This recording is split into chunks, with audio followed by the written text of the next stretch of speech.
Hi guys, welcome back to my channel. It has been a while. I have definitely been taking a break.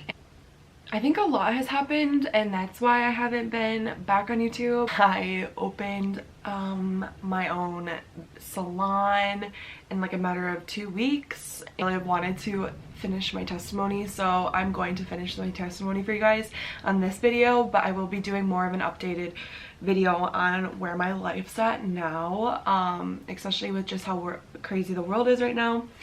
I wanted to just get back on here. I'm gonna start getting a better schedule. Now that I own my own business, I'll be able to incorporate YouTube a lot more into that. This video is finishing off my testimony, but make sure you guys subscribe and like this video because you guys don't want to miss out on, and I promise this time if you subscribe, I will be back. Not 2 months later because I just can't do that again. I'm so sorry.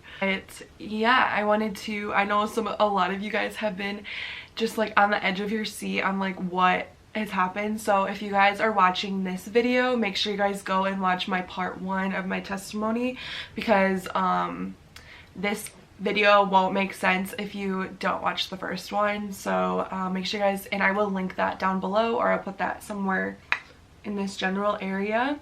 But I'm pretty sure I left off on I was healed and God brought me through that whole journey, and yeah, of healing, and I was just like got to know him on such a deep level at 14, and that started like a journey of just getting to know him so much more on such a deep level that I've never been able to stop. Like he just constantly has been chasing me down and has constantly just been like trying to get me like make sure every area of my life is covered, or I have forgiven people, or just has made sure. And I mean, as much as like God has come, the enemy has come even harder, and that's been really hard, but God ultimately is winning. Yeah, so some crazy things happened after that. That would have been cool if that would have just been it, totally healed. That would have been cool. So granted, God literally brought me to a place where I was totally good with not like meeting my birth parents or anything like that, but I also had this desire to go and do missions. And well, actually I should back up. Yeah, because I grew up with 3 older brothers, and my cousins McKenna and Ari were like my sisters growing up, and they grew up here, and then my uncle like got a job out in Seattle, so they like moved. So when I was like 16, I started traveling to Seattle by myself like in the summers, and I would like visit them for like a month or 2. And it was a couple times they would ask me like, oh, like we would love to like have you come and do school here. There was just one year where it decided to work out. It'll happen in like a week, and that's kind of how I've learned how God works. Sometimes it's just kind of fast, and it's like whoa, and kind of unexpected, and like you can't do it, you can't do anything about it, and it's kind of cool. I love it. Anyways, yeah, so I went to Seattle, and that's kind of where like my God started to put evangelism in my heart. It is because my uncle, he would like bring us downtown Seattle, and we would go on like the weekends and bring these little like goodie bags, and it would have like the gospel in it, and we would go around the city and talk to people about Christ. And at first it was really hard for me, but I know it was like something I really wanted to do. And I saw the way he did it and the way my cousins did it, and I was like, that's so inspiring. And kind of like I think where evangelism was put in my heart was my junior year of high school in Seattle. Just kind of random. So then I graduated high school and of May of 2017, and then I left July of 2017 until December of 2017. So it's all happened in 1 year. I went and did a program called YWAM, or Youth with a Mission, and I did a discipleship it's called a DTS, but I went and did a discipleship training school in Romania. I actually went back to the birth city where I was born because I always had the desire to go back and like serve. And my school was really focused on orphans, and like we fought human trafficking. The day that I left at like, I would wake up at like 4 a.m. I think, and went to the airport, and it was the most peaceful I have ever been. And it was so cool because not only I thought that things were gonna start when I got to Romania, but instead it started when I literally got in the airport, in the Grand Rapids airport. And I remember going through security, and I was like, of course, like I'm the one that gets stopped and checked at. So like all my bags were getting checked, and like I was being checked down, like, and I had nothing. I don't know why they were checking me. Maybe it was just started with this one guy, and he ended up like asking me what I was doing, and I ended up telling him kind of what I was going for, what I was doing. And then it kind of just led into like, I think it was just like the Holy Spirit like took over, and I just started talking about like God and how he has like changed my life and why I was being called there. And then all of a sudden it was like, all of a sudden he was just kept being like, hey, like come over here, you have to hear her story, come over here, you have to hear her story. And he, all of a sudden there was like these, it was like 6 or 7, I have to look back on the messages because I texted my parents about this, but I think it was like 6 or 7 airport workers. Like I look up and there's literally 6 or 7 airport workers, like I'm telling my story to them, and I hadn't even like left GR yet. And that was just really confirming for me because I had like surrendered to God, and I thought he was going to use me when I started going to Romania, but instead like he started when I was still in Michigan. So many cool stories I could literally tell you. God's done so many crazy little things. But anyways, let me get to like the good stuff. Let me get to the thing that you guys are like waiting to hear about. Obviously everyone knew at the base of the house that I was living in, there were a couple people that had like connections to the Romanian government that that lived in the house that we lived in. And so I remember telling them like, hey, I have my papers, like I'm adopted from here, like I would love to like find my birth parents, but like it's totally okay if like that's not gonna happen, because I was totally at peace of like I'm not here for that. So it was about like 2 months into it, at night is when I like thought about it, and I was like, oh, I'm gonna ask them to actually like find my birth parents. And it was like, it was always at a time where my phone was like across the room being charged, and it was and this would last, and then it would be like I would wake up and I would totally forget. Literally I'd be face to face with those people all day long, surrounded, like literally it's in my face. I would just keep forgetting, I'd keep forgetting to bring it up. So it was like kind of completely out of my hand. I didn't realize that was happening for a reason until later. All of a sudden I'm just like, I think I'm like cleaning the stairs or something, I don't even remember. I was by the stairs though, and 2 of these guys, like the head people, came over to me and said like, hey, we don't want to like step on your toes, or like, you know, if you don't want to, but we would like love to. We've found people's birth parents before. And I remember just being like, oh my gosh, yes, oh my word, yes. Because like my paper and all the information we had was like literally so limited. They even said, there's not much here, we can't promise anything because you don't really have a lot of information. And again, this was like 20 years ago, or back in like 1999. Like, and then it was 3 days later they came to me, brought me upstairs. I didn't even think about it. Like, this is so weird. Like, I literally didn't even think they found my birth parents. I thought like something had happened, but they were like, because they were super serious, and they like went upstairs and we sat down, and they were like, Corinne, we were just with your birth parents. And I remember just being like completely just gutted, like just crying. I don't remember a lot of what they said, but I remember he one of the guys' name was Rune. He was from like Norway. No, Norway. Yeah, I think he was from Norway. He was like describing my birth dad and then describing my birth mom. They're like, you have like 2 little birth sisters and your birth parents are married, and your birth dad, like when we walked in we were so scared of him because he's like this big huge macho guy, but he's really like so sweet and very gentle and kind. your birth mom, and they're like, you know, we're still waiting back to hear if they want to meet you, because they're obviously really shocked and they were really emotional. My birth dad called Rune, you know, they're speaking in Romanian because my birth parents don't speak English. You know, he wants to meet, like they want to meet, and we're gonna meet tomorrow. And I'm like, tomorrow?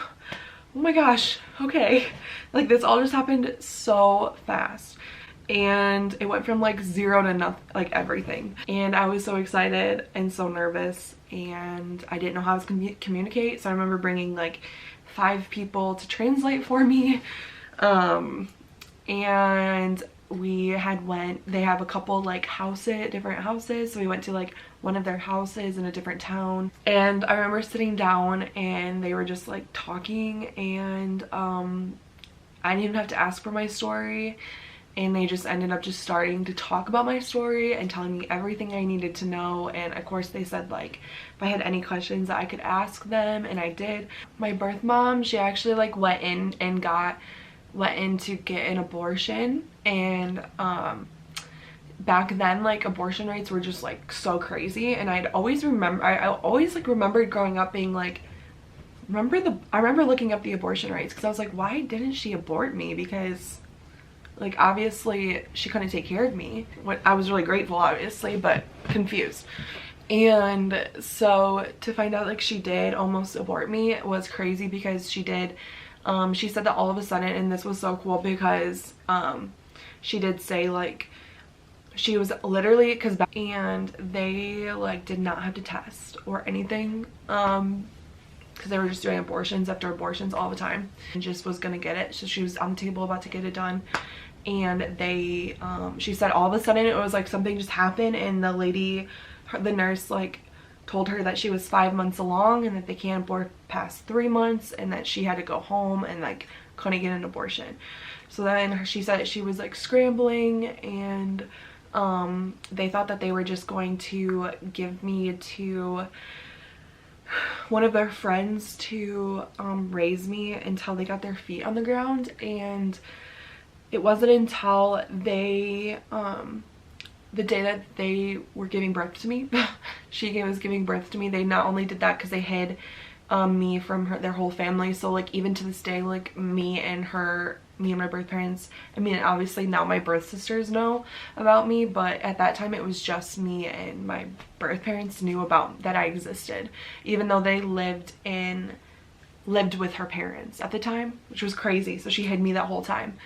So they drove like to another, like a couple towns away, just to give birth to me so that they wouldn't run into anyone they knew. She said that she literally like couldn't even hold me because she decided like in that day that she like wasn't going to be able to give me what that she knew that like I deserved, and that she just decided to give me up at the day at the hospital. Dad, and this was like very healing for me, because I always remembered being like, did my birth dad just like not even care about me? I had no records of him.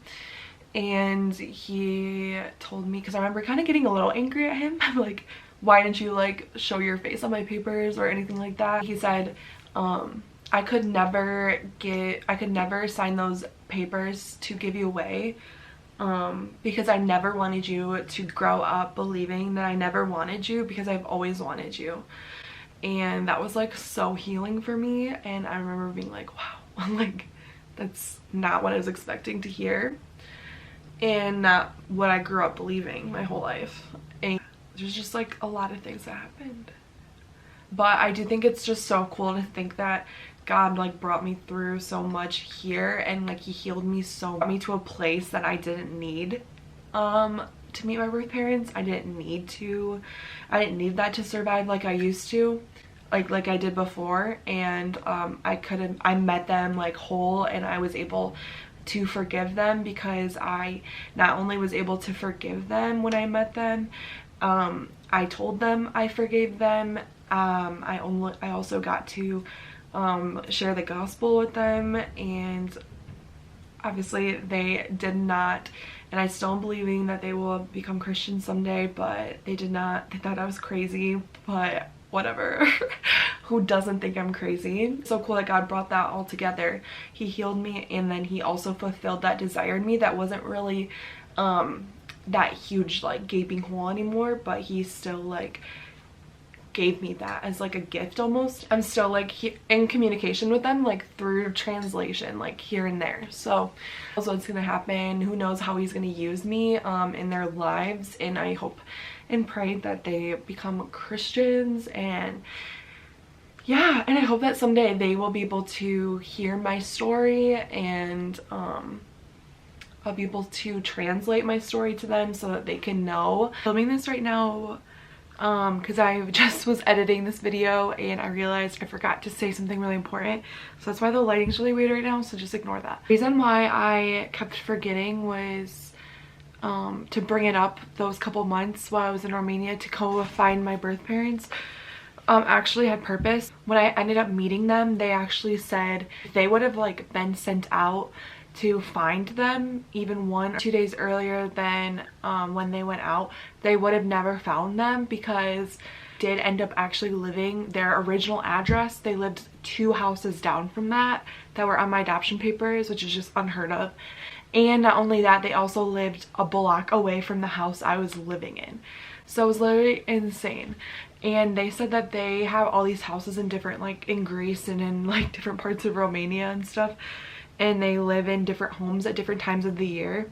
So they said like if they would have went and tried to find them, they would have never been there, and they came at like the perfect day because they like had just gotten back, and God just kept making me forget to bring it up to them, because if we would have gone 1 day earlier to find them, we would have never found them, and we would have just thought that they didn't live there anymore, or that it just like I would have never found them. Oh, and another thing I really wanted to share was when they were telling me my story, one of the memories that God like showed me while I was in the womb of my mom, God literally like brought me back to a memory he healed, and she was telling me exactly what God had already showed me.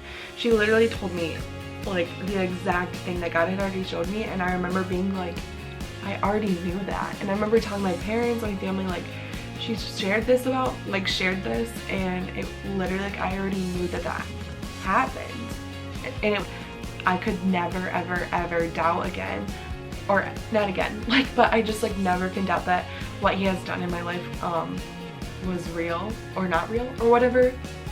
So cool. Yeah, that is kind of my, I mean, there is so much that I could say because even from then, like that I was 18 and now I'm like 21, and so much has happened. I mean, yeah, God is like always teaching me so much. Hope you guys are encouraged by that. I hope you guys can see just more of who God is through this and what he can do, because he literally changes lives. You just trust him, and be filming like more of things in real time of like what God is showing me and like what he's teaching me. So let me know in the comments below if that's something you guys would be interested in, or things that you guys are struggling with that I can maybe help speak into, bring the truth of the word into, because that has been the biggest thing for me that I had never experienced before, is especially this year. It's been insane. If I could literally say anything to you guys, it would be to get in the word every single day. No matter how much of a battle it is, there's a reason that it's hard, and that's because it's literally needed. I hope you guys liked this video, and I will see you guys in my next video.